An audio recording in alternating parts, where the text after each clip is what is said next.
Hey, welcome to the 360 Entrepreneur Podcast. You're listening to Aaron Orendorff, founder of Iconic Content. We're going to talk about all kinds of tips today on how to be a content rock star. This is episode 188, and today we talk about how to get featured on popular publications. Here we go. Welcome to the 360 Entrepreneur Podcast, the show for entrepreneurs and small business owners who dream big and want to do bigger. Join some of the world's top entrepreneurs, internet marketers, and best-selling authors as they share their inspiring stories, their struggles, and give actionable tips that will help you build, grow, and promote your online business. Here's your host, Yanni Lunga. Hey, how's it going? Jan here with a brand new episode, the first one for December. And man, we're approaching the end of the year. It's crazy how time flies. Today's topic is so important. And what is so cool about today's topic and how we cover it in today's episode is that it applies to you regardless of whether you are just starting out, and I mean just starting out, or you've been in business for 20 years. As you'll hear from today's guest expert, Aaron Orendorff, you can get featured on big publications, and I'm talking about your industry's leading publications, even if you're just starting out. And mind you, Aaron is somebody who, as you'll hear, has contributed for so many incredible sites. The show notes page for today's episode is over at yannilunga.com/episode 188. All right, without further ado, here is the interview with Aaron Orendorff from iconiccontent.com.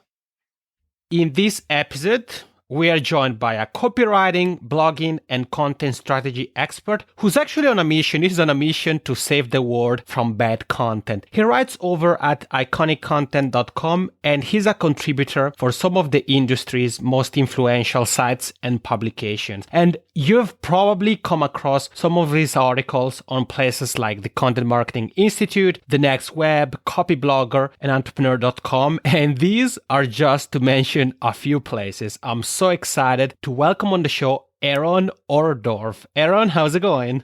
Oh, I'm fantastic. I'm super excited to get to talk to you about this. I love that kind of intro. You might have come across him. I sure hope so. That list is getting longer and longer of where the really nice people on the internet let me write words for them.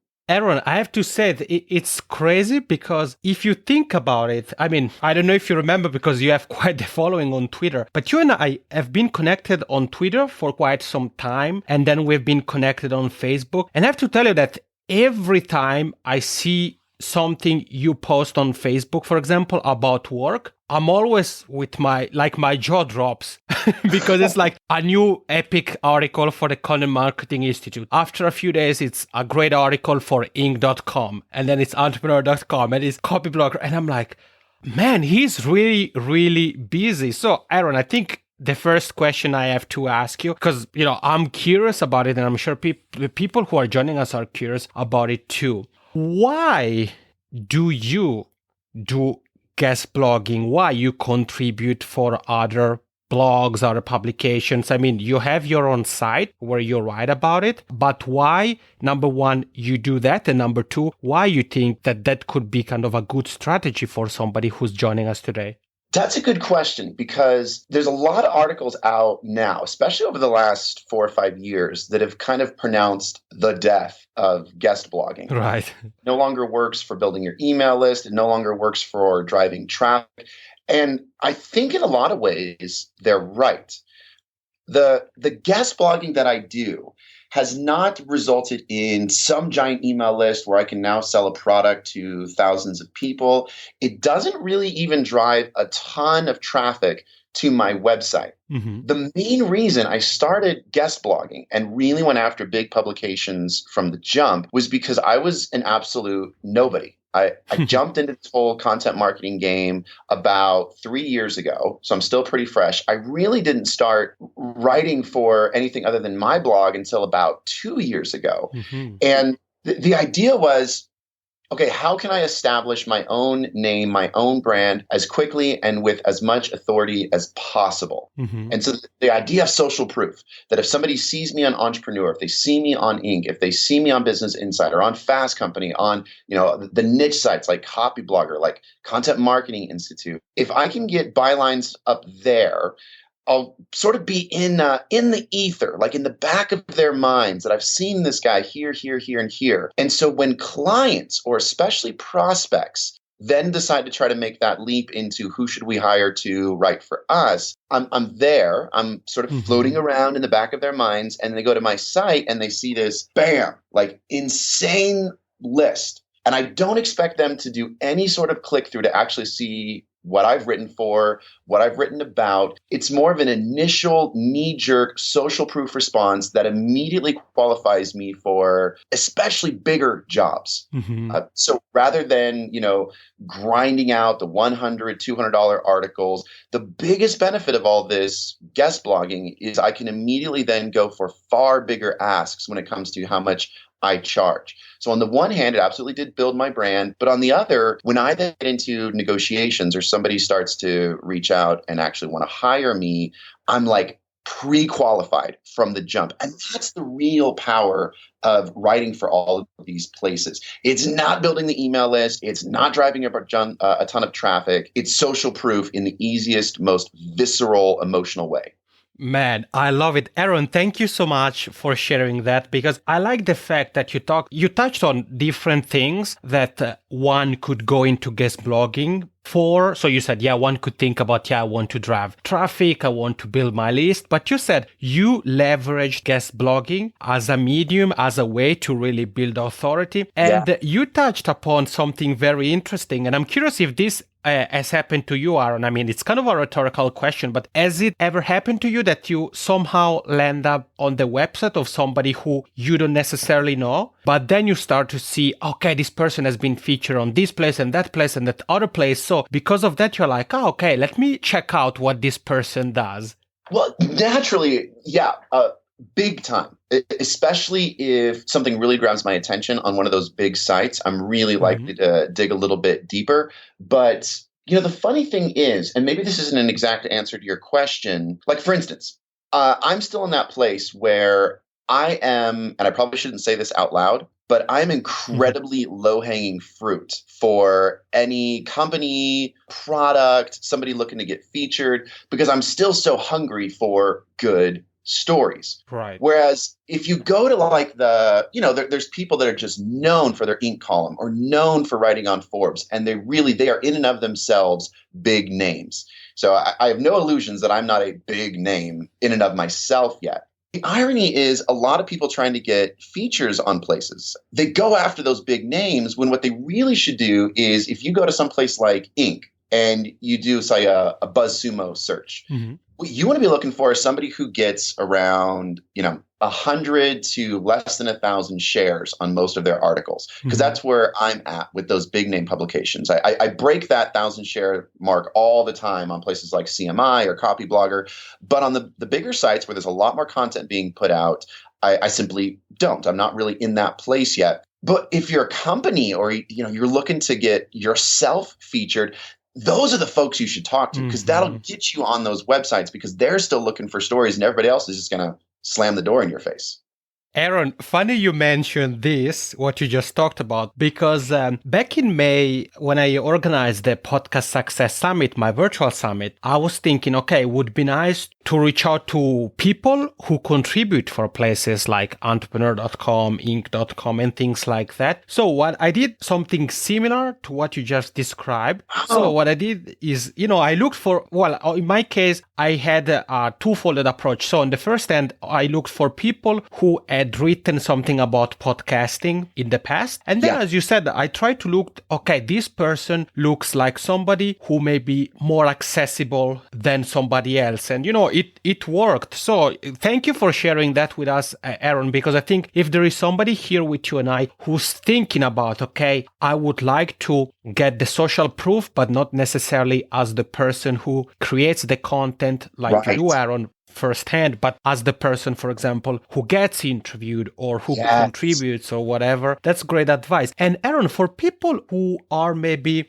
in a way following your footsteps, so people who are interested in guest blogging, do you have any type of advice, maybe for those who are just starting out? Because I had an episode in the past, a solo session, where I shared what I call the guest blogging pyramid. But before I kind of tell more about that, I'm curious to see what your advice is for guest bloggers who are at the beginning of their journey.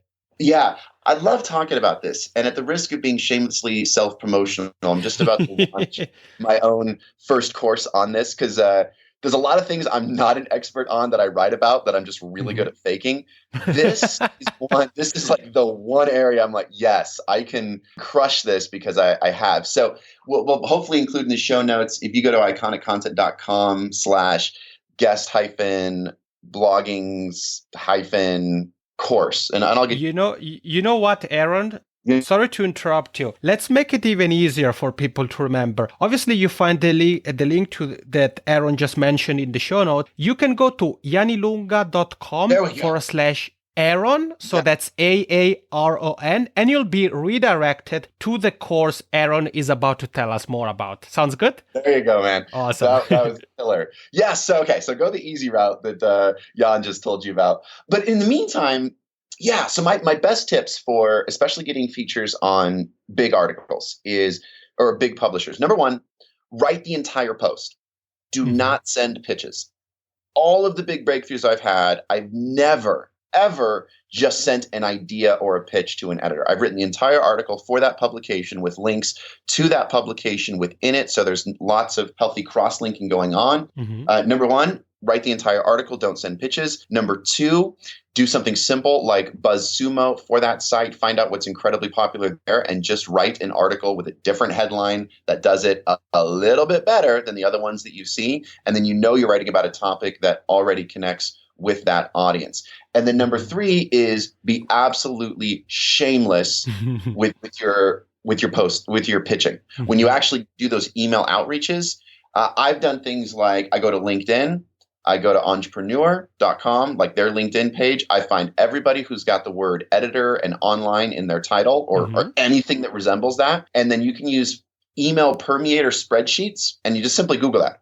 Email permeator spreadsheet. There's a ton of ones out there, and all you do is you enter the person's first name, their last name, whatever it is, entrepreneur.com, and it'll generate like the 30 different versions of what their email might be at entrepreneur.com, and I just hit them up. I cold email. Yeah. And I keep it short. I wrote an article for entrepreneur.com. It's about this. It's attached. Let me know if you want it for publication. Like super short with those, but I just hit them up a ton. And so I'm just shameless about that. And I never do. Okay, so here's number four. Number four is I never do any sort of follow-up email where it's like, hey, you might have missed this or just want to see what the status on this is. If they don't write me back, I act like they haven't seen it. So I just send them the exact same email a week later. So it might be bothersome, but it's not like I'm guilting them or saying you haven't responded yet. Why not? That kind of thing. It's just, I'm going to assume you didn't see it. So I'm just going to hit you with the same email, and that's easier on me also. Aaron, I think that what you just talked about here, it's really testament. I mean, obviously, there are other ingredients that go into what is the Aaron Orendorff secret sauce. But this particular thing you touched upon here, it really shows that you are a go-getter. And, nothing is like, it's really difficult, I think, especially when we are starting out, if not almost impossible, to have the top publications in our industry come and knock at our door. Hi, I see you have this nice blog or this nice podcast that you've just started. Of course, it's not going to happen. And I really like that you talked about kind of looking for editors or kind of, let's call them gatekeepers on LinkedIn, Twitter, whatever, because that's exactly what I do, what I talk about also with my clients, for example, when I talk about guests for podcasts. I always say nothing is going to happen if you don't do anything. If you're sitting on your hands, no, not many good things are going to happen. And thank you for sharing your advice with us, Aaron. And when it comes to the content, I mean, you said your advice is to send the article that is basically ready to go. Yep. And if we were to kind of take back the curtain on kind of what you do, I mean, you're very busy, but when it comes to guest blogging, and obviously this is also something useful for people here, is what is your advice for coming up with the quote unquote right content for the right publication? I mean, if we take publications like, let's say entrepreneur.com and inc.com, for example, there are certain articles that could kind of work for both. So do you have any maybe advice or something to say to that extent? I use the simplest tools. I am not like an SEO ninja engineer, hacker, anything like that. My go-to tools are number one, BuzzSumo. So if I'm writing for, like, when I first got into lifehacker.com, which was like a big one, and has actually led to my largest client to date, came about because of one post I wrote on there. Wow. And that's turned into, this relationship has turned into $30,000, maybe $40,000 so far in the last 3 to 4 months. I mean, it was just an insanely good get for me. And they found me because I wrote an article on lifehacker.com, which is a big site. And I wrote the article on lifehacker.com because I went to Forbes.com and I did a search through BuzzSumo, and I found out the most popular article on Forbes.com of the last year was about being on time. Okay. It was crazy. It was like 500,000 shares on you should be on time. That was the article.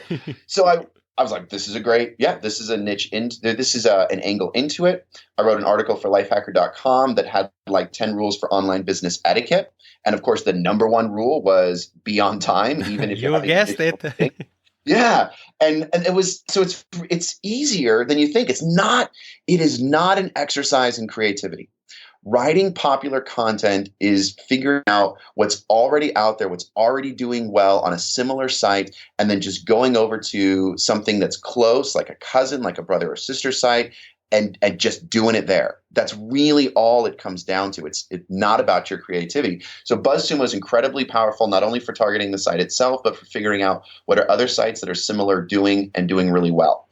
And then my other favorite tool is Google Trends. I just jump on Google. If I need an idea for any article, if the well has run dry, I just go on Google Trends. I figure out what celebrity are people searching for the most. And then I just write the Mindy Kaling guide to blank, the Jimmy Fallon guide to blank, the J.J. Abrams guide to blank. Because if they're popular, I can put something together really fast, even if I'm not like a big fan. I can niche it into whatever that fill in the blank is for that audience. And those have been some of my best, like, get the door open kind of articles at new publications, because they're popular on search, make it about the niche, and it's this perfect marriage of the two. Really easy. That's actually really easy. Aaron, you should add the title Ninja to your website because really what you're sharing with us, I think, is pure gold. And you mentioned Google Trends, and it's funny because if memory serves me right, guess who brought up Google Trends here on the podcast, I think over a year ago from now? Joe Polizzi from the Content Marketing Institute. Yeah. So we're really coming full circle. And I like the fact, Aaron, that you really said that when it comes to creating what we can consider viral content, it's not really about reinventing the wheel. No. It's about what has been already performing well, what is trending. So you mentioned Google Trends, you talked about BuzzSumo. Like in every episode, I'll make sure to link to everything in the show notes. And Aaron, now in this part of the conversation, you share advice with us kind of first of all, on the strategy aspect of guest blogging. So how you approach it, you share some advice on kind of pitching and breaking the ice. And what about the marketing side of it and the repurposing content? I mean, for somebody like you, for example, that you create a lot of content for third-party platforms and publications. Yeah. Do you have any advice, or are there maybe some things you do to repurpose that content? I mean, it is still your content because you're the author, but still, is there something maybe you do to kind of repurpose content for your own blog on your site, or? Yeah, never, ever write one article on a topic and then walk away. Mm-hmm. So what I do is, for example, I had a client pay me to write for their site, Client Boost, who are just fantastic in the PPC space. And so we wrote this giant, like, I don't know, 6,000 word article on landing page optimization. And it was sort of my magnum opus. I put everything I've been thinking about landing page optimization, all the tactics I do, into one article. And so it's just this giant piece. And what I did with that giant piece was, like, for instance, I took that giant piece, 6,000, 5,000 words. I then went over to Copyblogger and I was like, I can turn this into 1,500 words and boil it down for you. That went up there. I then went over to GetResponse and I write for their blog regularly. And I said, all right, one of these things, especially on the follow-up, like, so everybody optimizes landing pages just for the page itself. What nobody focuses on is what's the next thing that happens, because that will kill your landing page. Is if the next thing that happens isn't just as amazing as this fantastic page you wrote, the email that they get, the resource that follows it up, if it's difficult, then it's all for nothing. So turn one of those points from the giant article into a separate article for GetResponse. I then took that article and reached out to a few people and got sort of direct input from people like Ann Handley and a few others, and went right over to Unbounce and published like a 2,000 word article there. Right. So it's like, I run with it so that one idea leads to the next. And if all you're doing is writing, say that cornerstone giant post and then leaving it alone, you are killing yourself. Another really easy way to do this is I write the do nots, like the worst practices, what you shouldn't do with landing page videos for third-party sites, and then I make basically a mirror image of that post for my own site on what you should do. Nice. So I'm post out of that, and it's kind of like the negative one goes out there into the world, and then the positive one goes on my site. And then the brilliant thing is you can set yourself up for insanely meaningful cross-linking, so that Client Boost article, that's their number one article over the last year on this site. And part of that is because every time then that I went and wrote a new article based on that one, I was able to very meaningful link back to it. So that makes the client insanely happy because now they've got links coming from Copyblogger, GetResponse, Unbounce, and then any other place I put it up. So it's this incredible win-win, and it all comes down to that repurposing, taking something big, breaking it up, or even building it in the reverse order, getting all you can out of every piece of content. Man, I love it. So to really squeeze it as if it was, I don't know, an orange or something. Yeah, big time. Aaron, I think my headphones are on fire because I'm really loving what you share with us, and I really like the kind of, let's call it the content mirror strategy of writing the do's and the don'ts for different publications, so the best practices, the worst practices, and I like that. And you also said that by doing something like that, so by really leveraging a single piece of content, there's really also a lot of additional exposure, cross-promotion, cross-linking that goes along with that. That is great. And when it comes to the marketing of an article, I mean, obviously, when you do it on a third-party platform, they have their own social media management team and things like that. But is there something you do? Is there maybe a strategy you can share or a tool you use to promote your content? I mean, because I know that most of the content you create is evergreen, so it's relevant even 6 months from now, right? Yeah, that idea of being evergreen is powerful, which means as much as you can on your own site and even on client sites that you're writing for, the one thing you should go right now and get rid of is dates. Never have a date on an article. That it kills its chance at being evergreen, because as soon as 6 months or a year passed, it's like it just has this negative social proof on it. So I don't have any dates on my blogs for stuff. The other thing with promotion is, so I use a couple of tools. I mean, obviously, I buffer the heck out of all of my articles. I use something called Hit Player to put it in rotation. You can also use Meet Edgar to put articles into rotation so that you're resharing them on social media often, because it's so ethereal and the shelf life on shares are so low that it's not going to bug your audience. You just have to make it automated so it goes in over and over again. I also use a platform called Q Promote. That's QUUU. If you Google that, right, QUUU. Yeah, they're fantastic so I basically put all of my articles into their platform that then gets other people to share it for me. And it's way more cost effective than doing something like Twitter ads or Facebook ads. It's far cheaper. But the real secret is over the last year or so, I've jumped into a handful of Slack groups. And I am just addicted to Slack. And a lot of these are closed groups. So you've got to know somebody, or you can start your own Slack group. But the whole purpose of these groups is just to help each other promote our content, to share it, to when somebody puts it into the group, we all go and upvote it on Inbound and Growth Hackers. We share those upvotes. And that's been how, especially with some of the bigger articles I've written, that sort of, the get the snowball rolling has been those Slack groups. Everybody jumps in and upvotes each other's. We comment on each other's. And then once that gets sort of a critical mass, it goes outside of the group, obviously, and it gets to the top of something like Inbound. And all of a sudden now it's got like 100, 200 votes on Inbound. And then it gets into their email. And once it's in their email, then there's another few hundred. It's just one of these. But you start with that small core group. And Slack groups have been unbelievable. In fact, I'm working on a piece right now for CMI exactly on this.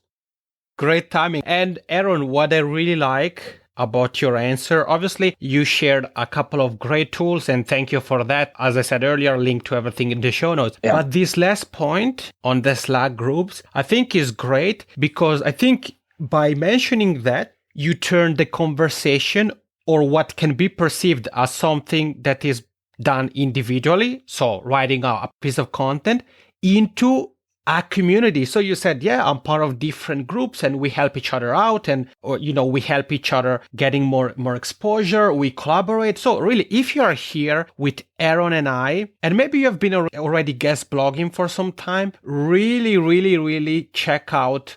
Can be Slack communities. It can be some other type of online community. Facebook groups work good for that, but none of them have that kind of. The thing with Facebook groups I found is they don't have that laser focus. Like the groups I build for Slack or that I'm a part of that's the goal. So it's a little dangerous to go into like an open Slack group and just start like blasting them with, hey, share my stuff, upvote my stuff. But when you know a few people, you can have a critical mass with like 10. If you have 10 other friends, and you just create your own group and start inviting other people into it from time to time, you can do so much as a community. You're right. As a community, you can do so much. It's not a single player sport. Man, this has been great. And Aaron, I mean, we've mentioned your site. You are on Twitter at Iconic Content. So that's ICONI and then content. Yep. And you started to tell us more about the course you have. So the link for that is yanilunga.com/Aaron. So Aaron, can you take a moment to tell everybody here a little bit more about what they can expect from the course? For the course itself, I'm basically going to pull back the curtain. I jumped into the game, like I said, about 3 years ago, really started pushing hard 2 years ago, being that sort of, nobody with no name, no byline, just a little bit of traffic at my own site, no real followers. And I jumped in with both feet into this guest blogging and was able to, I think, shortcut a number of the steps. So you said earlier, it's hard to start out with the top publications. Jan, no, you absolutely can. As long as you've got the right system in place. And so that's exactly what this is going to be about. It's basically sort of 8 different lessons that are going to be dripped out over email. I'm going to do some webinars with this first group of people. So if you sign up now, I'm not going to charge you anything. You're going to get it as it comes out. And then once I polish it up, we'll actually turn on for about, $500 or more, the course itself once it's polished. So if you get in now, I'll give it to you for free and you get to be my guinea pig.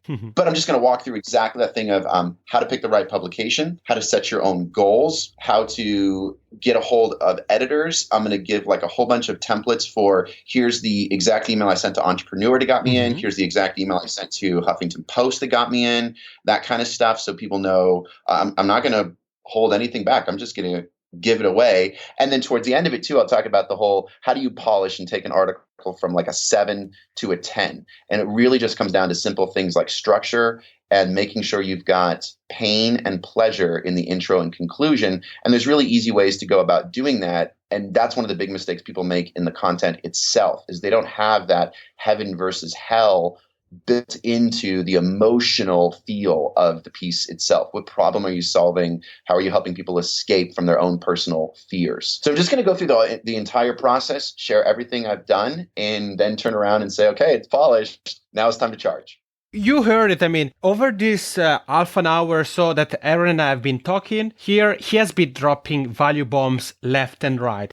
If you want to get serious with guest blogging, or maybe you're even just starting out, you heard what Aaron just said. He has this course out. You find the link to that and everything else we've covered in the show notes. So there is really no excuse to sign up for the course, and also make sure to connect with Aaron. You find him on Twitter at Iconic Content. Aaron, thank you so much for being here and really for sharing all your ninja tips on content, guest blogging, connecting with other guest bloggers. I really, really appreciate it. Oh, thanks for having me on. And yes, if you sign up, if you hit me up on social media, I am still low-hanging fruit. So I will respond. I promise. Absolutely. Maybe not a year from now. We'll see if I get too big for my own head. But right now, hit me up. Awesome.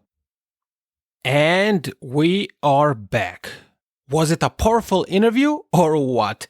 You heard what Aaron shared. It doesn't really matter where you are in your entrepreneurial journey. You don't have to be super creative. It's about being strategic. The show note page for today's episode is over at yanilunga.com/episode 188. And as you heard throughout the conversation, Aaron is working on a guest blogging course where he takes back the curtain and discusses everything there is to know about guest blogging. You find the link to that in the show notes as well. The course is coming, and as you heard, in the first stages is actually free. So if you want to learn from Aaron directly, you can do that for free. And after the interview, Aaron and I talked about something. So we have a collaboration coming up. I can't share so many details as of now because we still have to work those out. But next year, 2017, you're going to see something coming your way courtesy of yours truly and Aaron Orendorff. This is it for today. Thank you so much for making Aaron Orendorff and I part of your day. And if you know somebody who you think could benefit from what we covered in this episode, please share it with them. All right. Thank you again. Ciao. Thank you for listening to the 360 Entrepreneur Podcast. For more tips and tools, head over to www.yanilunga.com.